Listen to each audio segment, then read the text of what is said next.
जय आलोक जी, लेकिन क्या इस भारत जोड़ो यात्रा का पहला इम्तिहान, पहली अग्नि परीक्षा हिमाचल और गुजरात के चुनाव नहीं होंगे?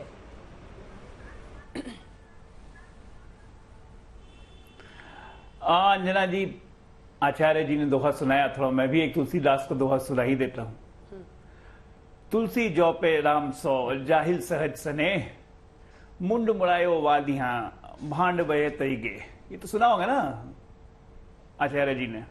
अर्थात राम से स्वाभाविक प्यार अगर है आचार्य जी, तो वो अपने आप आ जाता है। नहीं तो क्या फायदा मुंड मुड़ा के, साधु बन के, भांड बन के घर छोड़ देने का। ये तो सच्चाई है। देखिए, देश अवधारणा पे चलता है। आपने कहा अभी तो शुरुआत है। भाई 2004 से तो शुरुआत ही हो रही है आचार्य जी। आप बताइए, मतलब शुरुआत किया था, अच्छे खासे काले काले बाल थे, काली काली दाढ़ी थी। ये ऐसी शुरुआत हुई कि दाढ़ी तक सफेद हो गई। कब तक शुरुआत होगी? राम से सहज स्वभाव प्रेम जिसको होता है, उसको दर्शाने की जरूरत नहीं होती है, किसी को बोलने की जरूरत नहीं होती है। वो अपने आप दर्शता है। ना मुझे दर्शाने की जरूरत है, ना आपको दर्शाने की जरूरत है कि हम राम भक्त हैं। लेकिन वो लोग जो लोग सरकार में रहते हुए कभी एफिडेविट दे दें कि राम का कोई अस्तित्व ही नहीं था, पार्लियामेंट में बोल दें, कोर्ट में बोल दें, तो कहीं ना कहीं ये राम भक्ति सवाल उठती है। स्वाभाविक है, लोग सवाल उठाएंगे। खैर, मेरी राम भक्ति पे किसी पे कोई, इस देश में हर कोई स्वतंत्र है राम को पूजा करने की। अच्छी बात है कि लोग पूजा करते हैं। आर्थिक असमानता की बात की संजय निरुपम जी ने, सही बात है। आर्थिक असमानता तो मुझे उस रैली में संजय जी को नहीं दिख रही है। भाई देखिए, राहुल गांधी को अगल बगल से सारे खद्दर धाड़ी खादी वाले और कॉटन वाले को कवर किए हुए हैं, बीच में अकेला बर्बरी चमक रहा है। आर्थिक असमानता तो वहां नहीं दिख रही है आपको। सवाल ये नहीं है कि आप रैली कर रहे हैं या पदयात्रा कर रहे हैं, किसी को क्या दिक्कत है। किसी को कोई दिक्कत नहीं है। इस देश में सबका अधिकार है, राजनीतिक दल का अधिकार है कि वो रैली यात्रा करे, अपनी पार्टी को मजबूत करे। और ये कोई शौक से नहीं कर रहे हैं संजय जी। आपको तो उनकी दाढ़ी के रंग पे भी दिक्कत है अजय जी, उनके कपड़े पर भी दिक्कत है, फिर धीरे से बोल देते हैं हमें क्या दिक्कत है। सब एक एक चीज तो आप ही गिना रहे हैं। कपड़े और दाढ़ी पर आ गए। मैं कपड़े दाढ़ी पे इसी कह रहा हूं कि शुरुआत कह रहे हैं। कब से शुरुआत होगी भाई? 2004 से तो शुरुआत करते करते अंजना ओम कश्यप हो गई 50 साल की, 36 साल से, सॉरी 34 साल से। आप भी तो शुरुआत ही देख रही। कब शुरुआत होगी? देश भी तो शुरुआत ही का इंतजार कर रहा है। 3 बार सांसद बन गए, शुरुआत ही कर रहे हैं भाई। बाकी लोग का क्या होगा? जो राहुल गांधी पहली बार सांसद बने थे 2004 में, और आज 2022 से 18 साल से शुरुआत ही हो रही है। जो बच्चा पैदा हुआ होगा ना 18 साल पहले, राहुल गांधी का करियर देखकर हम लोगों की उम्र जोड़कर बताई जा रही है। का मतलब ये है, राहुल गांधी का करियर कब टेक ऑफ करेगा? अरे भैया, मैं नहीं कह रहा हूं। मैं तो कह रहा हूं ये परसेप्शन है। अवधारणा को बदलेंगे कैसे? जहां चुनाव है वहां जा नहीं रहे। एक नेता, एक लीडर का काम क्या होता है पार्टी में? To lead from the front. Gujarat और हिमाचल जा नहीं रहे हैं, बैटल जो उनके पीछे घूम रहे हैं। गुजरात और हिमाचल जो अग्नि परीक्षा है ही ना। देश में चुनाव गुजरात और हिमाचल में घूम रहे हैं। ठीक है, जवाब सुनते हैं संजय जी। तो जाएंगे तब ना परीक्षा देंगे। पूरा नैरेटिव जाएंगे तब ना परीक्षा देंगे। अगर गुजरात में बैठेंगे नहीं तो परीक्षा कहां से आएगी? संजय जी, एक साथ बहुत सारी बातें आ रही हैं। एक सही सवाल पूछिए फिर से।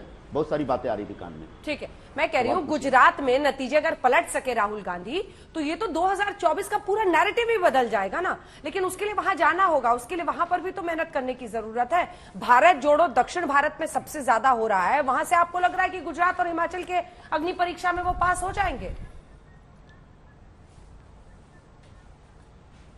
देखिए, जैसे भारतीय जनता पार्टी को इस पदयात्रा पर ऐतराज है ना, आपके इस सवाल में भी एक इस तरह का सेंस आ रहा है कि आपको भी इस पदयात्रा पे ऐतराज है। गुजरात और हिमाचल प्रदेश के चुनाव होंगे, आगे भी होंगे, पहले भी हुए थे।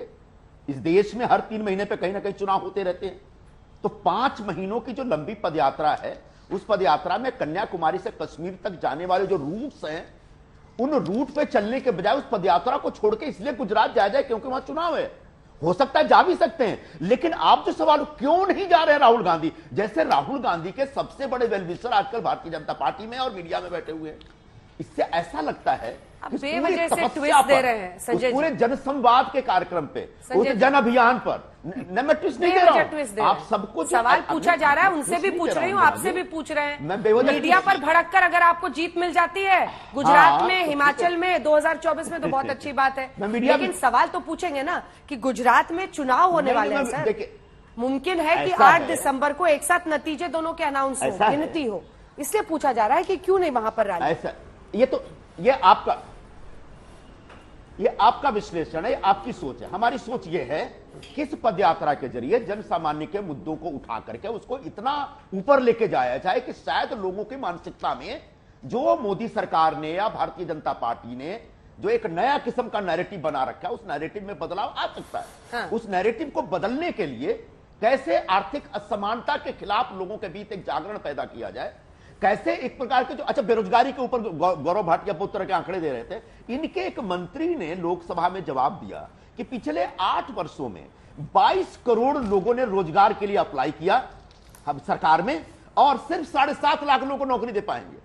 मतलब 22 करोड़ लोग बेरोजगार है। अब आप राज्यों का कोई आंकड़ा जिसका रेडी रेफरेंस मेरे पास नहीं है, मैं उसको काउंटर नहीं कर पाऊंगा, लेकिन राज्यों का पता नहीं सही है कि फर्जी आंकड़ा दे करके आप ये साबित करना चाहते हैं कि बेरोजगारी है ही नहीं, तो मुझे लगता है इस देश के नौजवानों का अपमान कर रहे हैं आप। देश के नौजवान बेरोजगारी की सबसे बड़ी समस्या से इस समय जूझ रहे हैं। महंगाई, ये त्योहारों का मौसम है, जरा एक तो बीच में मत बोलिए, फिर त्योहारों का मौसम है, जरा बाजार में जाके देखिए, शक्कर महंगी, सूजी महंगी, आटा महंगा, चावल महंगा, सारी चीजें महंगी हो गई हैं। तेल महंगा हो गया है, लगभग डबल इन्फ्लेशन 7.48 7.83 इस प्रकार के बीच घूम रहा है। तो आपका महंगाई बढ़ गई है, बेरोजगारी बढ़ गई है, लोगों को डर लगने लगा है, लोग खुल के कुछ बोल नहीं पा रहे हैं। आप जिस प्रकार का एक सरकार चला रहे हैं कि जुडिशरी आपके कंट्रोल में आ गई है, इलेक्शन कमीशन आपके हिसाब से तय करता है कब गुजरात में चुनाव होना, गुजरात में चुनाव नहीं होना, आपका पूरा agency ED, CBI, income tax सब आपके इशारे पे काम करता है।